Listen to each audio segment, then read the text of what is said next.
Morning, welcome back to my channel. So ഇതേ ഒരു long video കൂടി ഇടാമെന്ന് വിചാരിച്ചു കേട്ടോ. ഞാൻ എൻ്റെ വീട്ടിലോട്ട് എത്തിയിട്ടുണ്ട്. റിക്കിയുടെ കുറച്ച് ഷോർട്സ് ഷൂട്ട് ചെയ്യാൻ വേണ്ടി ഇങ്ങോട്ട് വന്നതാട്ടോ. പിന്നെ ഇത് before going to the video, എനിക്ക് നിങ്ങളോടൊരു ഒരു കോട്ട് അല്ലെങ്കിൽ ഒരു കമൻട്രി അത് വെച്ചിട്ട് ഇങ്ങനെ ഒരു വീഡിയോ ഒന്ന് സ്റ്റാർട്ട് ചെയ്യാമെന്ന് വിചാരിക്കുക കേട്ടോ. അതായത് ഉയരം കൂടിയാൽ മാത്രം പോരാ, വിവരം കൂടി വേണമെന്ന് പറയുന്ന ആൾക്കാരോട് വേണ്ടിയിട്ടുള്ളൊരു മറുപടി കേട്ടോ. ഉയരം കുറഞ്ഞതുകൊണ്ട് മാത്രം കാര്യമില്ല, നമ്മൾ അസൂയക്കും കണ്ണിക്കടിക്കും മരുന്നില്ല എന്ന് നമ്മൾ അതിന് മറുപടിയായിട്ട് കൊടുക്കുന്നുണ്ടോ. ഇങ്ങനെ പറയുന്ന കമൻസിനൊക്കെ ഇങ്ങനത്തെ മറുപടിയാണ് എനിക്ക് പറയാനുള്ളത് കേട്ടോ. പിന്നെ അത് ഞാനൊരു കാര്യം പറയട്ടെ, ഇന്നിവിടെ കുറച്ച് ക്ലൈമറ്റ് കുറച്ച് മൈൽഡ് ആയിട്ടുണ്ട് കേട്ടോ. അതായത് ഒരുപാട് അങ്ങനെ ചൂടില്ല കേട്ടോ. അതായത് നല്ലോണം കാമായിട്ടുണ്ട്. കുറച്ച് മഴക്കാറുള്ളത് കൊണ്ട് ഞാൻ ടെറസിൻ്റെ ഏറ്റവും മേലെയാണ് വന്ന് നിൽക്കുന്നത്. അപ്പോൾ അതുകൊണ്ട് കുറച്ച് ബെറ്ററായിട്ട് എനിക്ക് വ്ളോഗിങ് ചെയ്യാൻ പറ്റുന്നുണ്ട്. ഇപ്പോൾ എനിക്ക് കോണ്ടന്റ് ക്രിയേഷൻ എന്ന് പറയുന്നത് ഒരു വർക്ക് ഫ്രം ഹോം ജോബ് പോലെയാണ് ഞാൻ നോക്കുന്നത് കേട്ടോ. അതായത് ഇപ്പോൾ കൺസിസ്റ്റൻസി കറക്റ്റായി വരുന്നുണ്ട്, എനിക്ക് ഇൻട്രസ്റ്റോടു കൂടി ചെയ്യാൻ പറ്റുന്നുണ്ട്, ഇഷ്ടത്തോടു കൂടി ചെയ്യാൻ പറ്റുന്നുണ്ട്. ഇതിനോടൊരു ഇഷ്ടം കൂടുതൽ, അതായത് നമ്മൾ എന്ത് ജോലി ചെയ്യുമ്പോഴും കഷ്ടപ്പെട്ട് ചെയ്യുമ്പോൾ അതിനോടൊരു ഇഷ്ടം വരാൻ കുറച്ച് പാടായിരിക്കും അല്ലേ. പക്ഷേ ഈ ജോബ് കുറച്ച് എനിക്ക് തോന്നുന്നു പല ആളുകളും ചൂസ് ചെയ്യുന്നത് മേ ബി അതിനോടൊരു ഇൻട്രസ്റ്റ് വരുന്നത് കൊണ്ടായിരിക്കും. പിന്നെ ഒരു പോയിന്റ് എന്ന് വെച്ചാൽ എൻ്റെ കോണ്ടൻസിൽ എനിക്കറിയാം പ്രത്യേകിച്ച് അങ്ങനെ കോണ്ടൻസും കാര്യങ്ങളൊന്നും മേ ബി ഫീൽ ചെയ്യുന്നുണ്ടാവില്ലായിരിക്കും കാണുന്നവർക്ക്. പക്ഷെ നമ്മളിനി കോണ്ടന്റ് ക്രിയേഷനിൽ മോണറ്റൈസേഷൻസ് ഒക്കെ വരണമെങ്കിൽ നമ്മൾ എഫേർട്ട് എടുത്ത് ഇടണം എന്നാണ് പറയുന്നത് കേട്ടോ. കോണ്ടൻസിന് നമ്മൾ എഫേർട്ട് എടുത്ത് ഇടണം എന്നാണ് റീസെൻ്റ് ആയിട്ടുള്ള അപ്ഡേറ്റ്സ് ഒക്കെ ഞാൻ കണ്ടിട്ടുണ്ടായിരുന്നത്. അപ്പോൾ ഇതേ ഞാനൊരു ബിഗിനർ ആയതുകൊണ്ട് എനിക്കങ്ങനെ സ്റ്റാർട്ടിങ്ങിലൊക്കെ കുറച്ച് പോസിറ്റീവായിട്ടുള്ള കമൻട്രീസ് ഒക്കെ ആയിരുന്നു വന്നിട്ടുണ്ടായിരുന്നത്. പിന്നെ നെഗറ്റീവ് കമൻട്രീസൊക്കെ മേ ബി ഓഫ്ലൈനായിട്ടും ഓൺലൈനായിട്ടൊക്കെ കിട്ടാറുണ്ട്. അപ്പോൾ അതുകൊണ്ട് അതിന് വേണ്ടിയിട്ടുള്ള എല്ലാവർക്കും കൂടി ഒരു ജനറലൈസ് ചെയ്തൊരു മറുപടിയാണ് ഞാൻ തന്നിരിക്കുന്നത് കേട്ടോ. അതായത് ഉയരം കുറഞ്ഞതോ കൂടുന്നതോ അല്ല, വിവരം കൂടുതൽ വേണമെന്ന് പറഞ്ഞിട്ട് കാര്യം, വിവരം ഉണ്ടായിട്ടും കാര്യമില്ല. അതായത് കുറച്ചൊക്കെ മറ്റുള്ളവരുടെ സ്പേസ് റെസ്പെക്റ്റ് ചെയ്യാനായിട്ട് പഠിക്കുക, അങ്ങനെ അത് മാത്രമേ എനിക്ക് പറയാനുള്ളൂ പറഞ്ഞവരോട് കേട്ടോ. പിന്നെ ഇത് ഇനിയിപ്പോൾ എന്തായാലും ഞാൻ കുറച്ച് നേരം ഇനിയിപ്പോൾ ഇവിടുത്തെ തണുപ്പിൻ്റെ ഒരു വ്യൂ കറക്റ്റായിട്ട് കാണിച്ചു തരാം കേട്ടോ.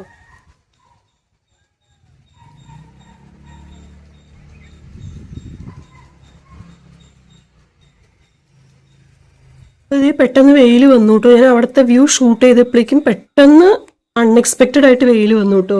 ഇത് ഇയാൾ ഇവിടെ മപ്പടിച്ച് കിടക്കുക കേട്ടോ. അവിടെ കണ്ടു ഒരു കിറ്റ്കാറ്റിൻ്റെ പാക്കറ്റ് കണ്ടോ നിങ്ങൾ, ഇത് ഒന്നിച്ചിട്ട് കിടക്കുകയാണേ. ശരിക്കും ഇങ്ങനെ മധുരം ഒന്നും കൊടുക്കാൻ പറ്റില്ല, പക്ഷെ ഇവന് ഭയങ്കര ബേക്കറി ഐറ്റംസിനോടൊക്കെ ഭയങ്കര അഡിക്ഷൻ കൂടുതലാട്ടോ. പിന്നെ അതുപോലെ തന്നെ ഇവരെന്ന് വെച്ചാൽ വേറൊരു പ്രശ്നം എന്ന് വെച്ചാൽ ഫുഡ് കഴിക്കാത്ത ആളാണ്. ഇവിടെ വെള്ളം വെച്ചാൽ പോലും കുടിക്കില്ല, അത് പിന്നെ ദാഹിക്കുമ്പോൾ തനിയെടുത്ത് കുടിക്കും. ചോറ് അമ്മ വാരി കൊടുത്താലേ കഴിക്കുകയുള്ളൂ കേട്ടോ. അപ്പം ഞാൻ പറയുന്നത് കൊണ്ട് അങ്ങോട്ട് തിരിഞ്ഞിരിക്കുവാണേ. ഇത് ഞാൻ വീഡിയോ ഓണാക്കിയപ്പോഴത്തേക്ക് തന്നെ പോസിങ്ങൊക്കെ കൊടുത്തിട്ടിരിക്കുക കേട്ടോ. മിണ്ടാതെ ഇങ്ങനെ കിടക്കും കേട്ടോ ആള്. ഇത്ര നേരം ചൊറിച്ചിലായിരുന്നേ, ഇന്നലെ കുളിപ്പിച്ചു കൊടുത്തതേ ഉള്ളൂ തോന്നുന്നു കേട്ടോ. ഇത് ഒരു കള്ള നോട്ടമൊക്കെ നോക്കുന്നുണ്ട്.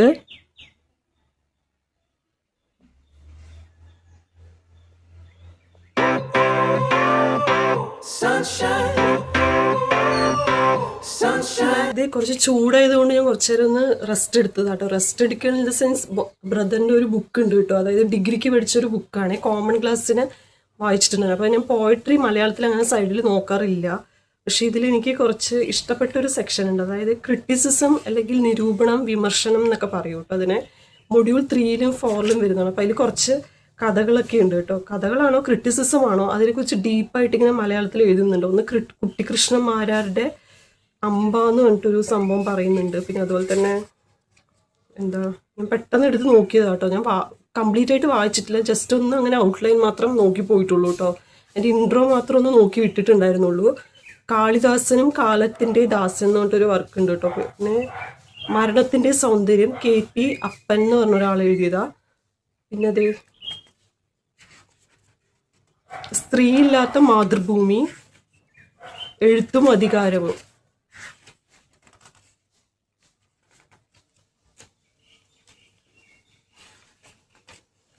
ഓക്കെ, നമുക്ക് ഒന്ന് എഴുത്തും അധികാരവും ഒന്ന് ജസ്റ്റ് കുറച്ച് വായിച്ചു വിടാം കേട്ടോ. അതിലെന്താ പറയുന്നൊന്നും ജസ്റ്റ് ഒരു ഇൻട്രോ കൊടുക്കാം. അപ്പം തന്നെ അറിയുന്നവർക്ക് അത് പെട്ടെന്ന് കുറച്ച് റിലേറ്റ് ചെയ്യാനായിട്ട് പറ്റൂ കേട്ടോ. ഇനി കൽപ്പറ്റ നാരായണൻ്റെയാണ് അതിൽ സ്ത്രീയില്ലാത്ത മാതൃഭൂമിയല്ല, എഴുത്തും അധികാരം. പേജൊന്നും മറിഞ്ഞു പോയതാട്ടോ. ഇതിൽ ഡോക്ടർ PK രാജശേഖരൻ്റെ ആട്ടോ. അതായത് തിരുവനന്തപുരം ജില്ലയിലെ മലയൻകീഴ് സ്വദേശം ഇദ്ദേഹം ഒരു സാഹിത്യ വിമർശകനാണ്, അതായത് ഒരു ക്രിട്ടിസൈസറാണ്. അതുപോലെ തന്നെ പത്രപ്രവർത്തകൻ എന്നീ നിലയിൽ ശ്രദ്ധേയനായ ഒരു വ്യക്തിയാണ്. പിന്നെ അതുപോലെ തന്നെ ലോക സാഹിത്യ നോവലുകളിൽ മലയാളത്തിന് പരിചയപ്പെടുത്തുന്നതിൽ മുഖ്യ പങ്ക് വഹിച്ചിട്ടുള്ള ഒരാളാണ് പി കെ രാജശേഖരൻ എന്ന് പറയുന്നത് കേട്ടോ. പിതൃഘടികാരം, അന്ധനായ ദൈവം, മലയാള നോവലിൻ്റെ 100 വർഷങ്ങൾ, ഭാവനാതീതം, ഏകാന്ത നഗരങ്ങൾ, വാക്കിൻ്റെ മൂന്നാം കര, ബുക്സ്റ്റാൾജിയ, നമ്മൾ നൊസ്റ്റാൾജിയ പറയില്ല, അതുപോലെ ബുക്സ്റ്റാൾജിയ ഒരു വർക്കാണ് കേട്ടോ ആക്ച്വലി നോക്കണേ. സിനിമാ സന്ദർഭങ്ങൾ എന്നിങ്ങനെ നിരവധി ഗ്രന്ഥങ്ങളുടെ രചയിതാവാണ്. അതായത് ഗ്രന്ഥങ്ങൾ, ബുക്സ് എഴുതിയ ആളാട്ടോ, ബുക്സ് എഴുതിയിട്ടുള്ളൊരു വ്യക്തിയാണ്. അപ്പോൾ ഈ ബുക്സിൻ്റെ ഒരു രചയിതാവാണ് ഇദ്ദേഹം എന്ന് പറയുന്നത്. എനിക്ക് തോന്നുന്നു ഇത് മലയാളത്തിന് വായിച്ചു വിടാം കേട്ടോ. ഇതിന് എക്സ്പ്ലനേഷൻ തരുന്നില്ല, കാരണം ഇത് മലയാളം ആയതുകൊണ്ട് എൻ്റെ ഓഡിയൻസും മാക്സിമം മലയാളമാണ്. അപ്പം അതുകൊണ്ട് കുഴപ്പമില്ല, ചെറിയ ചെറിയ എക്സ്പ്ലനേഷൻസ് മാത്രം തരുള്ളൂ കേട്ടോ. വായിക്കാം. അപ്പം ഇതിൽ എഴുത്തിൻ്റെ ചരിത്രത്തിൽ ഹ്രസ്വമായ കാലയളവാണ് 1 നൂറ്റാണ്ട്. മലയാള നോവലിൻ്റെ ചരിത്രത്തിലാവട്ടെ അതീവ വിസ്തൃതമാണ് ഈ ഹ്രസ്വതയുടെ മാനങ്ങൾ. 19-ാം നൂറ്റാണ്ടിൻ്റെ അന്ത്യദശകങ്ങളിൽ മലയാളത്തിൽ ആവിർഭവിച്ച ഈ സാഹിത്യരൂപം അതിൻ്റെ വലിയ കുതിപ്പുകളും സ്വയം വെളിപ്പെടുത്തലുകളും ഏറ്റവും ശക്തമായി നിർവഹിക്കുകയായിരുന്നു കഴിഞ്ഞ 100 വർഷങ്ങളിൽ. കൃത്യമായി പറഞ്ഞാൽ 110 വർഷത്തെ ചരിത്രമുണ്ട് മലയാള നോവലിന്. സാംസ്കാരികവും സാമൂഹികവും രാഷ്ട്രീയവുമായ പരിണാമങ്ങളിലൂടെ കേരളീയ സമൂഹം നേടിയെടുത്ത അനുഭവ സത്തകൾ ഭാഷയുടെയും ആഖ്യാനത്തിൻ്റെയും മണ്ഡലത്തിൽ മാറ്റി എഴുതുകയും ചരിത്രവൽക്കരിക്കുകയും ചെയ്യുന്നതിൽ മറ്റേത് സാഹിത്യരൂപത്തെക്കാളും വലിയ വിജയമാണ് നോവൽ കൈവരിച്ചത്. കഴിഞ്ഞ ശതകങ്ങളിൽ മലയാളി കടന്നു പോരുകയും ആർജിക്കുകയും ചെയ്ത എല്ലാ സാംസ്കാരിക വിശേഷങ്ങളും സാമൂഹിക അനുഭവങ്ങളും മാറിമറിഞ്ഞ കാലത്തെയാണ് ആവിർഭാവത്തിന് ശേഷമുള്ള ഘട്ടങ്ങളിൽ നോവൽ അഭിമുഖീകരിച്ചത്. ഇതിൽ എനിക്ക് തോന്നുന്നു നോവലിനെ കുറിച്ചിട്ട് അതിനെക്കുറിച്ചുള്ള കാര്യങ്ങളാണ് പറയുന്നത് തോന്നുന്നു കേട്ടോ. അപ്പോൾ ഇത് നിങ്ങൾക്ക് ഡിഗ്രിയിലുള്ള കുട്ടികൾക്ക് അത് പഠിച്ചിട്ടുള്ളതുകൊണ്ട് നിങ്ങൾക്ക് അറിയാമല്ലോ. അപ്പോൾ എന്തായാലും വായിക്കാൻ ഇൻട്രസ്റ്റ് ഉണ്ടെങ്കിൽ വായിച്ചോളൂ. അതിൻ്റെയൊക്കെ ഇഷ്ടംപോലെ വീഡിയോസും കാര്യങ്ങളൊക്കെ ഫോണിൽ തന്നെ അവൈലബിൾ ആണ് എല്ലാം. പിന്നെയെന്ന് വെച്ചാൽ ഞാൻ ഇന്നൊരു ഡേ ആക്ച്വലി നല്ല പ്രൊഡക്റ്റീവ് ആക്കാൻ വേണ്ടിയിട്ട് കൂടിയാണ് ഞാൻ ആക്ച്വലി ഒരു ലോങ് വ്ളോഗ് ചെയ്യാമെന്ന് പറഞ്ഞിട്ട് ഇങ്ങനെ ചെയ്തു കേട്ടോ. അപ്പോൾ ഒരു വീഡിയോ എന്തായാലും ഇന്നൊരു പ്രൊലോങ്ഡ് ലോങ് വ്ളോഗ് ആയിരിക്കും. പക്ഷേ ഒരു ടൈം എക്സ്റ്റൻഷൻ ഞാൻ അധികം വെക്കില്ല കേട്ടോ. അതായത് ഒന്നില്ലെങ്കിൽ ഒരു 15 അല്ലെങ്കിൽ അതിൽ ഒരു 20 എക്സ്റ്റെൻഡ് ചെയ്യുകയാണെങ്കിൽ 25 അങ്ങനെയായിട്ട് പോകാനായിട്ട് ശ്രമിക്കാം. ഓക്കെ. പിന്നെ ഡെയിലി ലൈഫിൽ നിങ്ങൾക്ക് ഹാബിറ്റ്സ് ഒക്കെ ഫോം ചെയ്യുന്നതിൽ റീഡിംഗ് ഇല്ലേ, അതൊരു ഹാബിറ്റാക്കി മാറ്റുക കേട്ടോ. ഇനിയിപ്പോൾ നിങ്ങൾക്ക് റീഡിങ്ങിന് ബുക്സ് അവൈലബിൾ അല്ല, അങ്ങനെയൊക്കെ നോക്കുകയാണെങ്കിൽ ഓഡിയോ ബുക്സ് ഒക്കെ അവൈലബിൾ ആവില്ല, അങ്ങനത്തെയൊക്കെ നോക്കാൻ ശ്രമിക്കുക കേട്ടോ. പിന്നെ മാക്സിമം നമ്മുടെ മൈൻഡ് കാമാക്കാൻ പറ്റിയ കുറച്ച് ടിപ്സ് ഞാൻ പറഞ്ഞു. അതായത് സ്ട്രെസ്ഫുള്ളായിരിക്കുന്ന സമയങ്ങളിൽ എങ്ങനെയൊക്കെ മനസ്സ് കാമാക്കാൻ പറ്റും, അതിനുള്ള കുറച്ച് ഹോബീസ് ഞാൻ സജസ്റ്റ് ചെയ്ത് തരാം. ഒന്ന് ലിസണിങ് മ്യൂസിക്, അതായത് നമുക്ക് പാട്ട് ഇഷ്ടപ്പെടുന്ന ആളുകളുണ്ടാവും. അത് ഫ്രീ ടൈം കിട്ടുമ്പോഴൊക്കെ നമ്മൾ പാട്ട് വെച്ച് കേൾക്കാനായിട്ട് ശ്രമിക്കുക. അപ്പോൾ പാട്ട് കേൾക്കുമ്പോൾ നമുക്ക് അത് അത്രയും നല്ലതായിരിക്കും. പിന്നെ അതുപോലെ ബുക്ക് റീഡിങ് ഇഷ്ടപ്പെടുന്ന ആളുകളുണ്ടോ, അങ്ങനെ ചെയ്യാനായിട്ട് നോക്കുക. പിന്നെ അതുപോലെ തന്നെ എക്സസൈസസോ വാക്കിങ്ങോ അല്ലെങ്കിൽ നിങ്ങളുടെ പെറ്റ്സിൻ്റെ കൂടെ സ്പെൻഡ് ചെയ്യുക, അങ്ങനെയുള്ള കാര്യങ്ങളൊക്കെ ചെയ്യാൻ ആഗ്രഹമുള്ള ആളുകൾ ചെയ്യാനായിട്ട് നോക്കുക കേട്ടോ. പിന്നെ അതുപോലെ തന്നെ നിങ്ങൾക്ക് ഇഷ്ടമുള്ള കാര്യങ്ങളൊക്കെ ഉണ്ടാവും. ഇപ്പോൾ വാട്ടറിങ് പ്ലാന്റ്സ്, ഗാർഡനിങ് ചെയ്യുന്ന ആളുകളുണ്ടാവും. അങ്ങനെ എന്തൊക്കെയാണോ ചെയ്യാൻ ആഗ്രഹം അതൊക്കെ ചെയ്യുക. ഇതൊക്കെ ഒരു ഹോബീസ് ആക്കുക. ആദ്യം ഹാബിറ്റ്സ് ആക്കുന്നതിന് മുമ്പ് ഇതിനൊരു ഹോബീസ് ആയിട്ട് കണ്ടു നോക്കുക. അപ്പോൾ തനിയെ ഗ്രാജുവലി ഇതൊരു ഹാബിറ്റായിട്ട് നമുക്ക് ഡെവലപ്പ് ആവും. കാരണം നമ്മൾ മനുഷ്യന്മാരെന്ന് പറയുമ്പോൾ ഓരോ പ്രായം കൂടുന്തോറും ഒരുപാട് സ്ട്രെസ്സിലൂടെയും അതുപോലെ ഒരുപാട് തിരക്ക്, ബിസി, അങ്ങനെ ഒരു ഹെക്റ്റിക് ആയിട്ടുള്ള ഒരു ലൈഫായിരിക്കും നമുക്ക് എപ്പോഴും പോകുക. അതിൻ്റെ ഇടയിൽ നമുക്ക് ഒരു ഹാപ്പിനെസ് സ്വന്തമായിട്ട് കണ്ടെത്താൻ വേണ്ടിയിട്ടാണ് ഈ ഹോബീസ് എന്ന് പറയുന്ന കുറച്ച് കാര്യങ്ങൾ മനുഷ്യന്മാരായിട്ട് ചെയ്യുന്നത്. പണ്ടല്ല, ഇപ്പോഴും അങ്ങനെ പോകുന്നുണ്ട്. ഇപ്പോൾ റീസെൻ്റ് ആയിട്ടൊക്കെ നമ്മുടെ സോഷ്യൽ മീഡിയ ട്രെൻഡിൽ നമ്മളിങ്ങനെ എസ്തെറ്റിക് ആയിട്ട് അവരുടെ ഇഷ്ടങ്ങൾക്ക് വേണ്ടി കഷ്ടപ്പെട്ട് ചെയ്യുന്ന ആളുകളെ കണ്ടിട്ടുണ്ട്. അതുപോലെ തന്നെ ഇപ്പോൾ ഹോബീസിൻ്റെ ഭാഗമായിട്ട് കോയിൻ കളക്ഷൻ ചെയ്യുന്നവരുണ്ട്, ജേണൽ റൈറ്റിംഗ് ചെയ്യുന്നവരുണ്ട്. ഇപ്പം ഞാനത് ചെയ്യുന്നുണ്ട്, ടു ഡു ലിസ്റ്റ് എഴുതുന്ന ഒരാളാണ് ഞാനിപ്പോൾ. പിന്നെ അതുപോലെ ജേണൽ റൈറ്റിംഗ് ഞാനത് പുറത്ത് വിട്ടിട്ടില്ല. കാരണം നമ്മൾ ജേണൽ റൈറ്റിംഗ് പറയണത് ഇപ്പം ഞാൻ അങ്ങനെ കുറേ വീഡിയോസൊക്കെ ഇംഗ്ലീഷുകാരുടെയും കുറേ മലയാളീസിൻ്റെയും തമിഴന്മാരുടെ വരെ ഞാൻ എടുത്ത് നോക്കിയിട്ടുണ്ട്. അവരൊക്കെ ഇങ്ങനെ എസ്തെറ്റിക് എന്നൊക്കെ പറഞ്ഞിട്ട് ഇങ്ങനെ കുറേ വീഡിയോസൊക്കെ ചെയ്യുന്നത് കണ്ടിട്ടുണ്ട്. എനിക്കിങ്ങനെ ആഗ്രഹമൊക്കെ ഉണ്ട്, പക്ഷെ അതിനുവേണ്ടി സമയം സ്പെൻഡ് ചെയ്യാൻ ചില ടൈമിൽ എനിക്ക് കിട്ടാറില്ല. അപ്പോൾ അതുകൊണ്ട് ഒരു ബുക്ക് എടുക്കും, ആ ബുക്കിൽ അങ്ങ് ജേണലിൽ കുറച്ച് തോന്നുന്ന നല്ല നല്ല പോസിറ്റീവ് കോട്ടുകൾ കാര്യങ്ങൾ അങ്ങനെയൊക്കെ എഴുതി വെക്കാറുണ്ട് കേട്ടോ. ജസ്റ്റ് ഒരു പേപ്പറിൽ ഇന്നത്തെ ഒരു ഡേ എങ്ങനെ ഞാൻ ഗ്രാറ്റിറ്റ്യൂഡ് ആ ഡേയിനോട് എങ്ങനെ ഗ്രാറ്റിറ്റ്യൂഡ് കാണിക്കുന്നു അതിനെക്കുറിച്ചുള്ളത് ഒന്നിങ്ങനെ എഴുതി പോകും. ഓരോ പോയിന്റ്സ് ആയിട്ട് എഴുതിയാലും മതി. അല്ലെങ്കിൽ നിങ്ങൾക്ക് പാരഗ്രാഫ് എഴുതുന്നു, എല്ലാം അപ് ടു യുവർ ഇൻട്രസ്റ്റ്, അതായത് എല്ലാം നിങ്ങളുടെ ഇൻട്രസ്റ്റ് പ്രകാരം ചെയ്യാനായിട്ട് നോക്കുക കേട്ടോ. പിന്നെ ഇത് ഞാൻ പുതിയ കുറച്ച് അപ്ഡേറ്റ്സ് കൂടി പറയാൻ വിട്ടുപോയിട്ടുണ്ട് കേട്ടോ. ഇപ്പോൾ ഇത് കേട്ടറ്റൊക്കെ ഓൾറെഡി ക്വാളിഫൈഡ് ആയിട്ടുള്ള ആളുകളൊക്കെ ഉണ്ടെങ്കിൽ പുതിയ സ്കൂളുകളിലേക്കുള്ള ടീച്ചേഴ്സിനുള്ള വേക്കൻസീസ് ഒക്കെ മേ ബി അവൈലബിൾ ആവാം. ചിലവിടെ ഫിൽഡ് ആയിട്ടുണ്ട്. പിന്നെ അതുകൊണ്ട് നേരത്തെ കാലത്ത് തന്നെ പോകുന്ന ആൾക്കാരുണ്ടെങ്കിൽ പോകാനായിട്ട് ശ്രദ്ധിക്കുക കേട്ടോ. പിന്നെ നിങ്ങൾക്ക് ഒഴിവുകൾ കിട്ടുന്നില്ല, അതായത് ന്യൂസ് പേപ്പറിൽ നിന്നൊന്നും മാക്സിമം കളക്ട് ചെയ്യാൻ പറ്റുന്നില്ല എന്നുണ്ടെങ്കിൽ ടീച്ചേഴ്സ് ഗ്രൂപ്പുകൾ ഉണ്ടാവില്ല. അതായത് ഇങ്ങനെ നിങ്ങൾ തന്നെ ഏതെങ്കിലുമൊക്കെ UGC നെറ്റിൻ്റെയോ അല്ലെങ്കിൽ കേട്ടറ്റിൻ്റെ ഏതെങ്കിലുമൊക്കെ BEd കഴിഞ്ഞ കുട്ടികൾക്ക് വേണ്ടിയിട്ടാട്ടോ ഞാൻ പറയുന്നത്. അതായത് ഏതെങ്കിലുമൊക്കെ ഗ്രൂപ്പുകൾ ഉണ്ടെങ്കിൽ അത് ഫ്രീക്വൻ്റ് ആയിട്ട് ചെക്ക് ചെയ്യുക. പിന്നെ നിങ്ങളുടെ വാട്സപ്പിൽ നിങ്ങൾക്ക് ചെക്ക് ചെയ്യാൻ ടൈം കിട്ടിയില്ലെങ്കിൽ അത് ഗാലറിയിലോട്ട് ആക്കാനുള്ളൊരു ഓപ്ഷൻ അത് വാട്സപ്പിൽ തന്നെ കിടക്കുന്നുണ്ടോ. അപ്പോൾ ആ വാട്സപ്പിൽ നിന്ന് അത് ഗാലറിയിലോട്ട് അത് സേവ് ആക്കാനുള്ള ഓപ്ഷൻ അങ്ങ് ചെയ്യുക. എന്നിട്ട് ഇടയ്ക്കിടയ്ക്ക് ഗാലറി അങ്ങ് എടുത്ത് സെർച്ച് ചെയ്താൽ മതി. വാട്സപ്പിൽ സെർച്ച് ചെയ്യേണ്ട. അപ്പോൾ വാട്സപ്പ് എന്ന് പറഞ്ഞിട്ടൊരു ഫോൾഡറിൽ തന്നെ എല്ലാ ഒഴിവുകളും വേക്കൻസീസും കാണാനായിട്ട് പറ്റും. മനസ്സിലായോ? അപ്പോൾ അങ്ങനെ മാക്സിമം ഇത് കിട്ടാനൊരു മെത്തേഡ് പറഞ്ഞാൽ ഇപ്പോൾ പെട്ടെന്നൊന്നും ഇപ്പോൾ എവിടെയും ഇപ്പം എൻ്റെ കേസിലാണെങ്കിൽ പോലും ഞാനും കുറേ സ്കൂളുകൾ വിളിച്ച് അന്വേഷിച്ചിട്ടുണ്ട്. എനിക്കും കിട്ടിയിട്ടൊന്നുമില്ല. അപ്പോൾ ടെമ്പററി ആയിട്ടുള്ളൊരു വേക്കൻസിയിൽ പോലും കയറ്റില്ല അവർ. അതായത് മാക്സിമം എല്ലാവർക്കും എക്സ്പീരിയൻസ് അങ്ങനെയാണ്. അതായത് അറ്റ്ലീസ്റ്റ് ഒരു എക്സ്പീരിയൻസ് ചെയ്യാനുള്ളൊരു ഓപ്പർച്യൂണിറ്റി പോലും അവർ തരില്ല.